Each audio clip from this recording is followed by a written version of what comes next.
యోసేపు వచ్చి కలపాపం చెప్పమని రాజు పిలిచాడు. యోసేపు ఆశతో వెళ్ళాడు, కలపాపం చెప్పాడు. ఆశ గల యోసేపును దేవుడు అభిషేకించాడు. ఒక్క రోజులోనే దేశానికి ప్రధానమంత్రిగా చేశాడు. దేశంలో ఉన్న బానిస దేశాన్ని పాలించే రాజు తర్వాత ఉండే ప్రధానమంత్రిగా మారాడు. దేవుడు అభిషేకించాడు. నీలో ఎంతకాలం అయితే ఆశ ఉంటుందో, నేను దేవుని కోసం జీవించాలి, నేను ఆత్మను సంపాదించాలి, ఎవరైతే ఆశ కలిగి ఉండి ప్రార్థన చేయుచున్నారో వారి ఆశను తృప్తిపరిచే దేవుడు అభిషేకించబోతున్నాడు. ఆదాయం పెరగబోతుంది, అద్భుతాలు జరగబోతున్నాయి. నమ్ముచున్న వాళ్ళు గట్టిగా గట్టిగా రెండు చేతులు జోడించి గట్టిగా చెప్పండి, ఐ రిసీవ్. 107వ కీర్తన 9వ వచనంలో దేవుని వాక్యం ఇలా సెలవిస్తుంది, ఏలయనగా ఆశ గల ప్రాణమును ఆయన తృప్తిపరచి ఉన్నాడు, ఆకలి గొని వారి ప్రాణమును మేలుతో నింపి ఉన్నాడు. బైబిల్ సెలవిస్తుంది, ఎలాగనగా ఆశ గల ప్రాణమును దేవుడు తృప్తిపరుస్తాడు. వింటున్నారండి, ఈ వాక్యం సెలవిస్తుంది, ఎవరైతే ఆశ కలిగి ఉంటారో వారి ప్రాణాన్ని తృప్తిపరిచే దేవుడు. నువ్వు ఆశ కలిగి ఉండాలి. ఎస్, నేను దేవుని యొక్క సన్నిధిలో గంటల తరబడిగా ప్రార్థించాలని ఆసక్తి, నీ ఆశ నీలో ఉన్నట్లయితే ఆ ప్రార్థన అభిషేకాన్ని దేవుడు దయచేస్తాడు. అలాగే తండ్రి, నీ పరలోక దర్శనాలు చూడాలి, పరలోకంలో ఏం సంభవిస్తున్న విషయాన్ని తెలుసుకోవాలి, నా ఆత్మీయ చెవులు తెరబడాలి, నేత్రాలు తెరబడాలనేటువంటి ఆశ నీలో ఉన్నట్లయితే దేవుడు నీకు అభిషేకం ఇస్తాడు. వినండి, దేవుడు నీ జీవితంలో ఏమైతే చేయాలనుకుంటున్నాడో, నీ ఆశకు విరోధంగాను నీకు ఆశ లేకుంటే ఆయన ఇవ్వడు. ఆశ కలిగి ఉండాలి. ఏ ఆశ కలిగి ఉండాలి? సినిమా చూడాలి, షికారు చేయాలి, లోకానుసారంగా జీవించేటువంటి ఆశ మాత్రం కాదు. లోకానుసారంగా కాదండి, దైవానుసారంగా జీవించాలని ఆశ కలిగి ఉండాలి. నీ పరిశుద్ధంగా జీవించాలని ఆశ ఎవరికైతే ఉంటుందో దేవుడు వారికి పరిశుద్ధ అభిషేకం దయచేస్తాడు. నీ సేవలో వాడపడేటువంటి ఆశ ఎవరికైతే ఉంటుందో దేవుడు వారికి సేవ అభిషేకం దయచేస్తాడు. ఎవరికైతే నేను అనేక మందికి ప్రవచించాలి అనే ఆశ కలిగి ఉంటారో వారికి ఆ ప్రవచన వరాన్ని అభిషేకాన్ని ఇస్తాడు. ఎవరికైతే నేను స్వస్థపరచ రోగులు బాగు చేయాలనేటువంటి ఆశ ఉంటుందో స్వస్థపరచ అభిషేకం దయచేస్తాడు.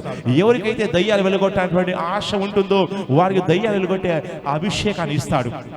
ఆశ గల ప్రాణాన్ని ఆయన తృప్తిపరిచే దేవుడు. నువ్వు ఆశ కలిగి ఉండాలి.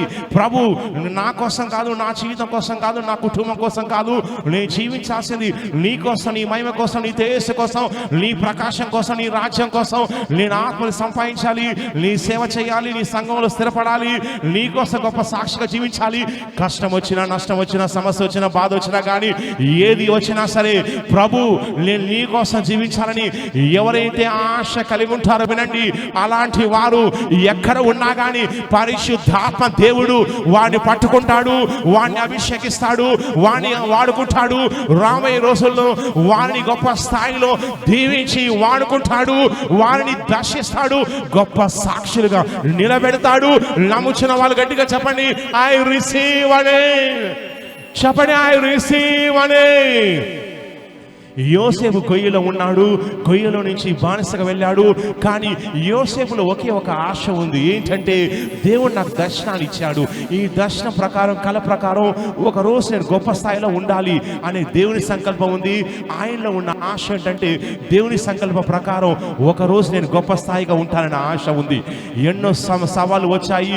పోతిఫరు భార్య కూడా నన్ను మానభంగం చేశాడు, రేప్ చేయడం కోసం వచ్చారని చెప్పేసి అబద్ధ సాక్ష్యం చెప్పి యోసేపు తీసుకెళ్లి జైల్లో పెట్టే ప్రయత్నం చేసింది. 2 సంవత్సరాల పాటు జైల్లో ఉన్నాడు. అయినా కానీ యోసేపులో ఉన్నటువంటి ఆశ చావలేదు. వినండి, యోసేపును చంపేంత వరకు కూడా, ఆయన చనిపోయేంత వరకు కానీ కూడా యోసేపులో ఉన్నటువంటి ఆశ చావలేదు. నేను నా జనాంగాన్ని రక్షించాలి, నేను వారికి సాక్షిగా ఉండాలి, నేను నా జనాంగాన్ని విడిపించాలి. ఈ దేశంలో బానిస ఉన్నాను, కానీ ఒక రోజు ఈ దేశానికి దేవుడు నన్ను గొప్ప వెలుగుగా చేయబోతాననేటువంటి ఆశ యోసేపులో ఉంది. టైం వచ్చింది. ఆశ గల యోసేపును దేవుడు అభిషేకించాడు. ఫరో నుంచి పిలుపు వచ్చింది. ఫరో చెప్పాడు, చప్పలు కొట్టండి. ఫరో చెప్పాడు, ఇక రా యోసేపు, కలలకు భావం చెప్పేది నువ్వే, నా రాజ్యంలో ఈ కలభావం చెప్పేవారు ఎవరు లేనే లేరు, నువ్వు ఒక్కనివే ఉన్నావు. యోసేపు వచ్చి ఈ కలభావం చెప్పమని రాజు పిలిచాడు. యోసేపు ఆశతో వెళ్ళాడు, కలభావం చెప్పాడు. ఆశ గల యోసేపును దేవుడు అభిషేకించాడు. ఒక్క రోజులోనే దేశానికి ప్రధానమంత్రిగా చేశాడు. దేశంలో ఉన్న బానిస దేశాన్ని పాలించే రాజు తర్వాత ఉండే ప్రధానమంత్రిగా మారాడు. దేవుడు అభిషేకించాడు. ఈ రోజు ఎవరైతే చప్పట్లు కొడుతున్నారో కొట్టండి చప్పల్లో. ఎవరైతే చప్పట్లు కొడుతున్నారో నీలో ఎంతకాలం అయితే ఆశ ఉంటుందో, నేను దేవుని కోసం జీవించాలి, నేను ఆత్మను సంపాదించాలి, నేను సంఘాన్ని కట్టాలి, నేను ప్రవచించాలి, నేను డబ్బు సంపాదించి సేవకి ఇవ్వాలి. ఎవరైతే ఆశ కలిగి ఉంటారో పరిశుద్ధాత్మ దేవుడు చప్పళ్ళు కొడుతుండగా నిన్ను అభిషేకించబోతున్నాడు. నువ్వు చప్పళ్ళు కొడుతుండగా నీ టైం వచ్చేసింది. నువ్వు చప్పళ్ళు కొడుతుండగా నీ ఆశను ఆయన అభిషేకిస్తాడు. నువ్వు చప్పళ్ళు కొడుతుండగా నిన్ను రాబోయే రోజుల్లో గర్జించే సింహం వలె చేయబోతున్నాడు. నువ్వు చప్పళ్ళు కొడుతుండగా నీ టైం వచ్చేసింది. నిన్ను ఆయన హెచ్చించబోతున్నాడు, అభిషేకించబోతున్నాడు, అద్భుతాలు చేసే బిడ్డగా చేయబోతున్నాడు. నీ వ్యాపారంలోకి అభివృద్ధి రాబోతుంది. చప్పలు కొట్టండి.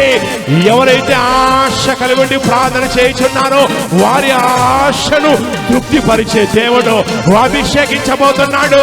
ఆదాయం పెరగబోతుంది, అద్భుతాలు జరగబోతున్నాయి. నమ్ముచున్న వాళ్ళు గట్టిగా గట్టిగా రెండు చేతులు జోడించి గట్టిగా చెప్పండి, ఐ రిసీవ్. చెప్పండి గట్టిగా, ఐ రిసీవ్. చెప్పండి, ఐ రిసీవ్.